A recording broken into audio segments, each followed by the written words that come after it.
The vacuum is so important because it's the one thing we cannot fix later. I can pull everything out of the inside and we can reseal everything if it wasn't done. I can go back and fix ductwork issues later. I can go back and fix a lot of stuff later. But one thing that we can never redo is the dehydration of the lines in the coil. We can't go back to it. Any little drop of moisture turns the oil inside the system to an acid. Because what oil do we use now, mainly? POE. POE, polyester oil. Now, some of the systems use a PVE, which I love so much better, but a POE oil used to be an acid. It used to be an acid. They dehydrated it, made it into an oil. I didn't know who came up with that. I wouldn't have thought that. I think there's got to be a better way, but that's what they came up with.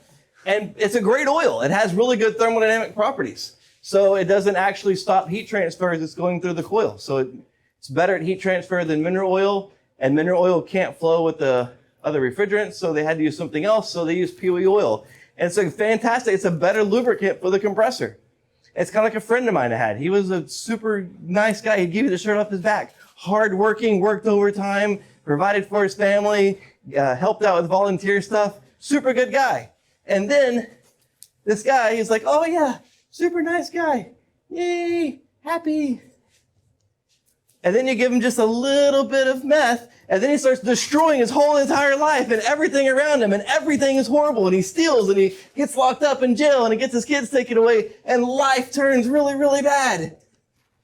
That's POE oil. It's a great oil if you don't have any moisture in it, but you get just a little bit of moisture in it, and it's like a meth guy, and his whole life is ruined. And the POE oil starts eating away at the whole entire system, and it starts causing leaks in the coils.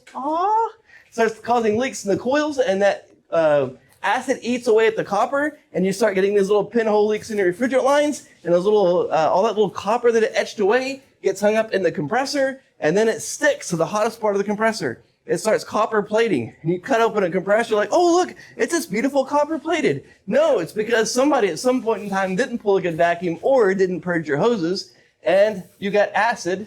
The POE will turn to an acid. Acid ate away the copper. Copper plated this, and then you have these moving parts that get thicker and thicker and thicker. And what does that do to the friction on that motor? Makes it run really efficient. No, it does not. It makes the opposite. So now it's harder and harder for all these moving parts to turn very fast.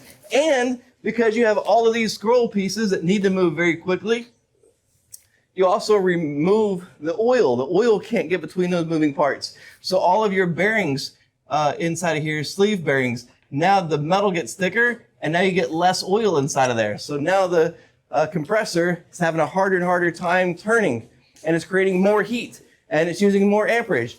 And then you get to the point where it won't even start very easy. And it's like because all this metal is built up on there. And then you're like, well, I got to put a hard start on it because the motor's getting weak. It's not that the motor's getting weak. It's copper plating. The copper plating builds up on there, and then you need more torque to overcome that copper plating to get the system lasting a little longer. The motor didn't get weak. At some point in time, somebody either didn't pull a good vacuum, or they bled across the manifold and they pushed contaminants and moisture in. The POE oil got its meth, and it started destroying the whole entire system. That's what happens. And then you get people say, hey, I've done this for 30 years and I ain't never had to pull a good deep vacuum. And it's like, well, that same guy will be like, well, these compressors are made of junk. They just don't act like they used to. Excluding LG, a compressor doesn't die, it's murdered. So yeah, the vacuum, so important. And people will always say, it takes too long to put a good vacuum. There's just no way to do it. So then we got access to big hoses and core removal tools, and like, oh, look, we can have a good vacuum. It doesn't take that long. Oh, if you pull a vacuum too fast, the moisture's going to freeze. So we do all the science and show, hey, on a summer day, that's not possible. If you're in Ohio in the winter, any vacuum will cause it to freeze. Here, take you a piece of copper from a coil you pull out, hammer it down, and put an ice cube on it, and see how long that ice cube lasts. Now think about microscopic ice on the side of these coil, on the side of these lines running through the attic, and think of how long that ice is going to last. It's not, because thermodynamics. But we do need to do a decay test, so we give it time for that heat to boil off, to make sure that we've boiled it all off. But yeah, the whole ice thing and pulling it too fast in the vacuum is just ridiculous. But we have these big hoses now. Back in the day, they'd use soft copper and flare the ends. And the vacuum pumps, the belt drive vacuum pumps, actually had flared fittings on it. So when we pulled a vacuum, and we didn't have Schrader ports back then, it was actually 3-position service valves. So you crank that valve, and you was able to pull a vacuum because there was no restriction. So like we're going back to what we knew was right back in the 50s. We're just finally getting back to it. It's like the old stuff becomes new again. Thanks for watching. If you're willing, give this video a thumbs up and drop us a comment. Don't forget to hit that bell icon to stay updated with all of our future videos. And as a quick reminder, HVAC School isn't just a YouTube channel. Dive deeper with us at our main website, hvacrschool.com. Curious for more knowledge on the go? We've got you covered. Tune into the HVAC School podcast, available on all your favorite podcast apps. And while you're at it, join our thriving Facebook group. Also, don't miss out on our free mobile applications available for both iPhone and Android. We're all about community.